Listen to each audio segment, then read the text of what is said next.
place. We have Atul Suri now joining us. And Atul, great to have you with us here. And sorry to have kept you waiting. Happy Diwali to you, your loved ones and family. Appreciate it. I'll tell you an anecdote. I was with Ramdev ji and I asked him, market kya lagta hai? He said, you should ask Atul Suri. Because he's the man with the view on the Nifty. And that's exactly what we're going to do. Nilesh Shah is also with us right here. Nilesh, happy Diwali to you, your family, loved ones. Great to have you with us here. Happy Diwali to you, Prashant, and to all of you all, and to all the viewers as well. And may this next Samvat be essentially even a much, much better Samvat than what it has Absolutely. been. But I'd like to say one thing before we go back to Atul and ask him that $1 trillion question about where's the Nifty going. But it's also been a fantastic year because it has taught us the biggest virtue, the virtue of patience, right? And Indian investors have kind of passed that test with flying colors, have largely been patient, all of the domestic money, and continuing to pour in. So now let's ask Atul, will that patience be rewarded? Board se pehle kya hota, pre-boards hota tha. So pre-boards clear ho gaya hai. Abhi boards, They've not thrown in the towel. 1 year of the market testing people's patience, portfolios, kind of, You'll have set things up. Atul is raring to go. Atul, coming across to you, tell us, what are the levels? Where's Nifty heading? No, I think that optically you may say that the Nifty is where it is a year ago, but it's been a difficult year because if you look at the time spent, 80% of the time it was below this level. So I think it's a bit of a time correction. One has to remember that India was also a very big outperformer from 2020 right up to 2024. We were actually a global leader. So to some extent, we have spent 1 year as a time correction. The pain has been more because the way you see global markets have performed. I mean, you spoke about Korea, etc. Look at countries like Greece or look at some of the European countries and you will find a 60-70% kind of return. So to some extent, India for the year has underperformed global peers by almost about 20% if you take them on a consolidated basis. I feel that this pattern is breaking out. Why I feel it is breaking out is because what I'm seeing is a very interesting sector rotation, right? If you look at the sectors that dominated from 2022 to 2024, that kind of 1.5, 2 year bull market, you'll find that industrials did well, PSUs did well. But you look at the market, the way it is panning out right now, the first major sectorial index to break to lifetime high is banks. And if you remember between 2022 and 24, banks were a dog. They were the biggest underperformers.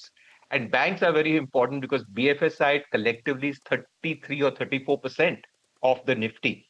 So why I feel optimistic or why I feel we will break out is because the lead sector, the biggest elephant in the room, has broken out to lifetime highs. So when I see the pattern, I get a sense that we are setting up for a 30,000 Nifty in a year's time, which will be about a 16 to 17% higher from here. But in this, I feel there will be a very divergent trend. Because as I said, leadership has changed. You will find that banks, which were laggards in the last bull market, actually leading. You will find some sectors like autos at lifetime highs. Metals, interestingly, are globally in a very big bull market. So these sectors which were underperformers or relatively underowned are actually catching up. Two sectors that led the last rally are actually doing nothing. One is industrials. If you look at a lot of the industrial stocks, they're still 20, 30% lower from lifetime highs. Right. And barring defense and PSUs, they're down 30, 40%. Yeah. I think they're setting up for a 16, 18% up move. Okay. For divergent sectors. So same time next year, 30,000 on the Nifty. Atul, just to get those levels out.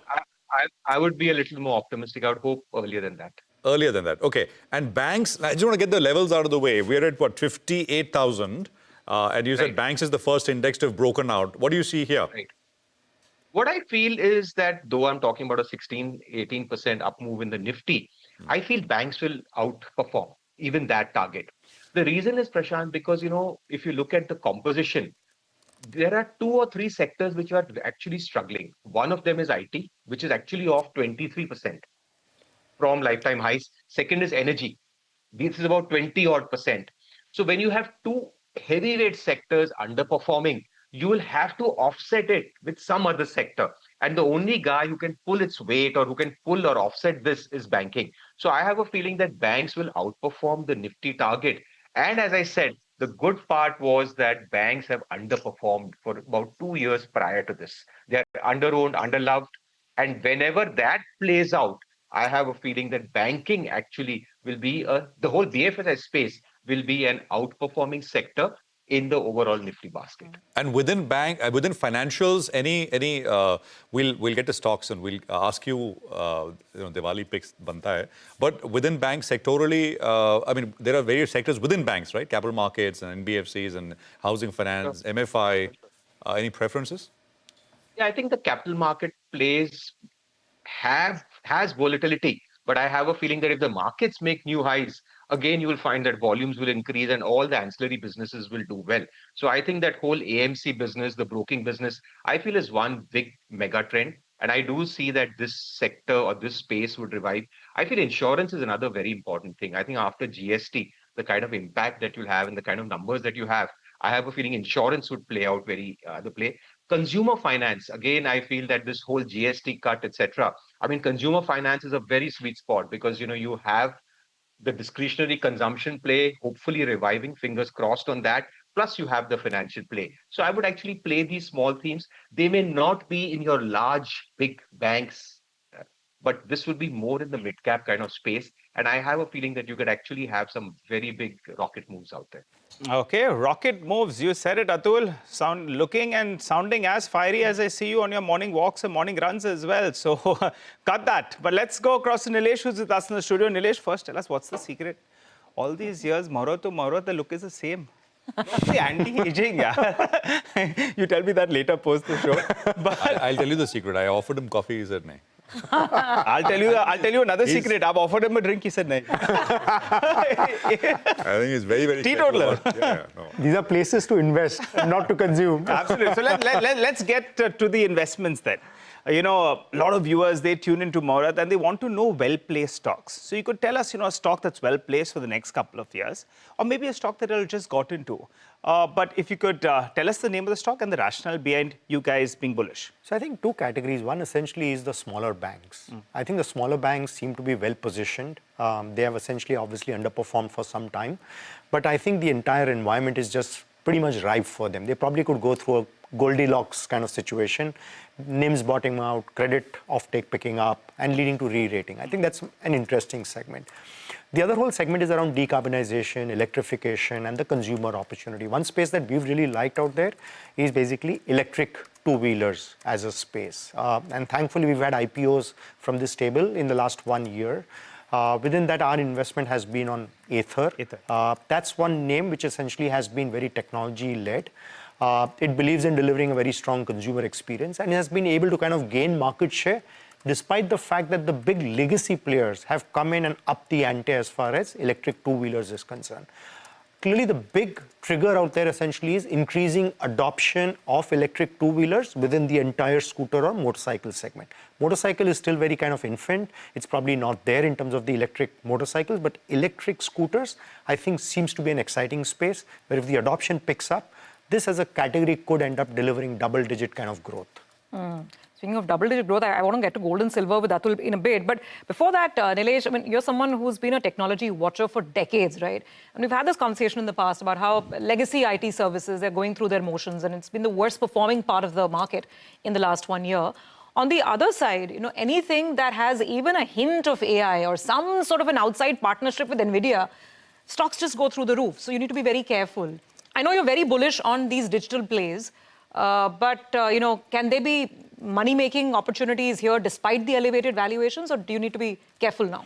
No, absolutely. I mean, these are essentially, I think, great compounding opportunities. They're great wealth creation opportunities for maybe not just the next 1 year, but I probably think next 3 years, 5 years, 10 years.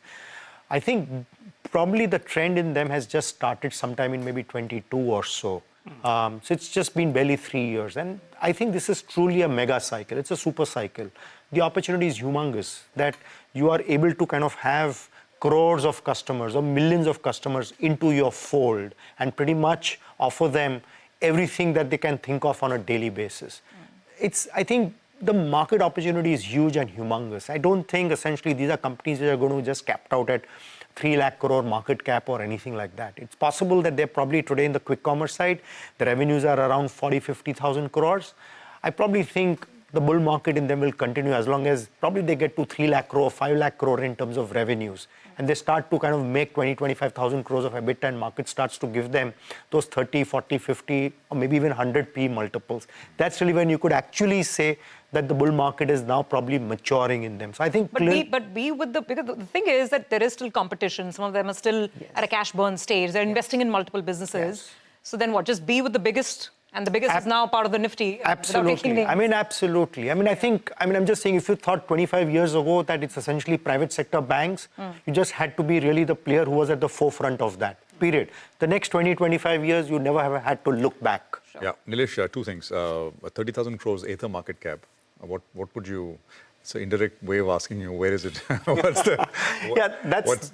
That's always tricky. What's your prognosis? I mean, roughly. No, I think it's done very well. For our viewers, it's a stock you bought. It's the last stock you bought in the portfolio. One of the last stocks you bought. So it's a recent purchase for you. So I think there are two bets out there. One, the bet is that basically the scooter as a category itself grows maybe in high single digit. Okay, so that's one. So maybe over a 5-year time horizon, maybe the demand for overall scooters put together could be 40, 50% higher. And within that, if the share or the adoption of electric scooters goes up from, say, something like, say, 15% today, I think of 10 million scooters that we sell every year, 1 million is electric scooters. That 15% going to maybe even 75% in the next 5 years or 7 years. It's just a question of the bet you make that how much more adoption will be happen. Are we done with that 15%? Surely not. Can we get to 75%? So 10 lakh goes to about 75 lakhs. I mean, that's basically the kind of opportunity size which you... So you could have a category which itself could grow 6, 7, 8 times from here over the next maybe 5 years. You started with private sector banks, smaller private sector banks. What there? So I think we own a bank which essentially is into retail banking. That's been a very big fast. They've had some challenges on microfinance side, but I clearly think that's behind them. I mean, just so we've been owning IDFC First Bank for some time, and I think clearly it looks like that. I think from the management's most recent commentary that the worst is behind for them, and clearly better days lie ahead over the next few years. They've essentially, I think, also had a fair bit of funding coming in from two big marquee global investors. So I think even from a cap raise, they seem to be sorted. It's now all about execution. The other is we've been liking that is essentially a payment bank out there, which essentially has been waiting for an approval from the RBI. Paytm. The Fino payment. That's the second one we've been. We own Paytm as well, but that's not a bank. That's a payment fintech. We like that as well. But here in terms of tier 2 banks, Fino, guys, we should pull up Fino, right? That's the Fino Payment Bank is what you own. That's right. You've owned it for a while. Yes, we've owned it for more than a year now. Okay, all right, Nilesh. I think our friends at Avaz are waiting for you. We're told. Yes. So we thank you. Thank you. Those are some Diwali gifts and really ways to think about how to construct your portfolio into Samvat 2082. Really appreciate it. Happy Diwali to you. Happy Diwali. Bye. Happy Diwali. Well, which gets us back to Atul. Atul, thanks for staying back because we have more questions for you. I'm just going to ask you the question that I think everyone has on their mind. Those who've owned adequate gold, whether physical or ETF or whichever format, are supercharged and super happy. Those who don't have adequate exposure have had major FOMO, waiting for the dip, which never came. What should people do with gold and silver now? See, Surbi, if you look at gold on very long-term charts, you'll find that this is an asset class that frustrates you and sometimes gets euphoric. Right? It has decades of underperformance, and then in a year or two, it does what it's not done in a decade. And we are seeing that. Now, what is the factor that causes gold to move up? I mean, it doesn't have any earnings. We know it doesn't. There's no valuation matrix, etc., etc. We know about that. But what happens whenever there is times of uncertainty? Money looks for alternative asset classes, looks for safety. And the way the geopolitics of the world is going on, the way, I mean, whether you like it or not, the whole Trump trade is playing out, and you have 3 years more of rule by this person. So you realize that there is going to be uncertainty. That is for sure. And in these points in time, I don't think gold as an asset class is dying out. I have a feeling that this will remain very centric to many persons' portfolio. The issue is that in the last 2 or 3 months, it has moved parabolic. I mean, I think from August, from I think 3,200 or thereabouts, it's at 42, 43. So it's moved almost 30, 35% in a matter of 2 to 3 months. Will I chase it now? The answer is no, because I have not seen parabolic moves sustain. There could be corrections, and I hope there are corrections.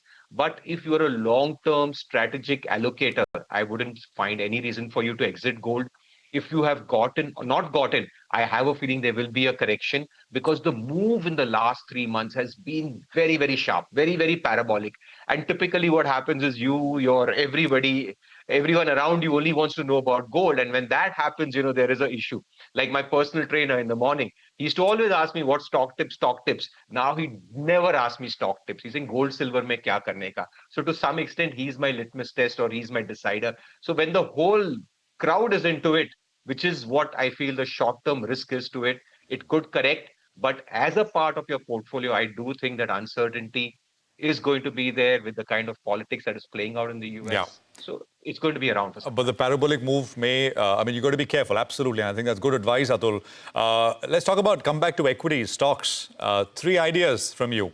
Or, if you want to make it 5, go ahead. For let's do one. Let's do one. I never do. This is the only time I do that exception. So as I said that, little diversification. There may be 2, but go on. Yeah, whatever. So what happens is that, as I spoke about that, the last few years, our biggest underweight have been banks in our portfolio. And in the last few months, our biggest overweight is banks and financials. So we feel that there is the biggest thematic play, I feel, is in the last 3-4 years is going to be the way banks and financials are going to be a part of the portfolio. So in that space, in an NBFC place, I like payment play, which is Paytm. Disclaimer, it's a part of my portfolio. Please do your own research. I could have had vested interest. So we find Paytm very interesting. What I find interesting about it is obviously the fact that it is a financial play. We know the kind of usage. I feel that this whole consumption story could play out. This whole GST cut could play out towards the end of the year. And plus, I really love the platform businesses. I love it for the scalability that they have. So I feel that even the numbers have started coming. So it's an interplay of multiple of these factors where I really feel that it's a part of my portfolio with a large overweight position. So I, for one, would bet on Paytm. Again, all disclaimers in place. All disclaimers. We have noted that down, Atul. And good to hear your thoughts, as always, sounding quite bullish. I think equity is over gold as of now. And if there was that one pick that you're fully, quite bullish on with due disclosures, it would be Paytm. Thanks a lot, Atul, for joining in on this Mahurat Trading session. Join more often. Will be more fun. We'll do maybe sometime in the December, maybe. But thanks a lot for joining in. I'll tell you what.